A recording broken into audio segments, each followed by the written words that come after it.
கோலிவுட்டோட அடுத்த திருமண பறவைகள் ரெடி ஆகிக்கிட்டே இருக்காங்க.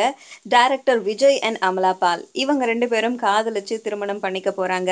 தெய்வத் திருமகள், அதுக்கப்புறம் தலைவா மாதிரியான படங்கள்ல நடிச்சவங்க தான் அமலா பால். இந்த 2 படங்களுமே விஜயோடைய டைரக்ஷன்ல உருவான திரைப்படம். இதுல தான் இவங்களுக்கு காதல் மலர்ந்திருக்கும். கண்டிப்பா.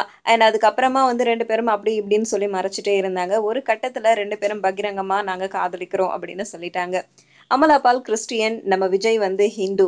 இவங்களுடைய திருமணம் எந்த முறைப்படி நடக்கப் போகுது அப்படிங்கிற எதிர்பார்ப்பு எல்லார்கிட்டயும் இருந்தது. 2 பேருமே சமரசமா பேசி முடிச்சு, நிச்சயதார்த்தம் கிறிஸ்தவ முறைப்படியும், கல்யாணம் ஹிந்து முறைப்படியும் நடத்தலாம் அப்படின்னு முடிவு பண்ணியிருக்காங்க. ஜூன் 7ஆம் தேதி இவங்களுடைய நிச்சயதார்த்தம் கொச்சியில நடக்கப் போகுது. அதுக்கப்புறம் திருமணம் சாந்தோம்ல இருக்கிற ஒரு திருமண மண்டபத்துல நடக்கப் போகுது.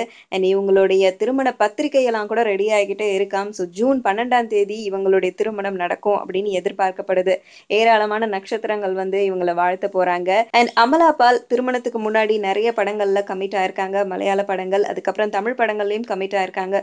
திருமணத்துக்கு முன்னாடியே எல்லா படங்களையும் நடிச்சு குடுத்துட்டு, திருமணம் பண்ணிக்கிட்டு, கொஞ்ச நாள் ரெஸ்ட் எடுத்துட்டு, திரும்பவும் நடிப்பாங்க. அதாவது திருமணத்துக்கு அப்புறமும் நடிப்பாங்க அப்படிங்கிற தகவலும் கிடைச்சிருக்கு.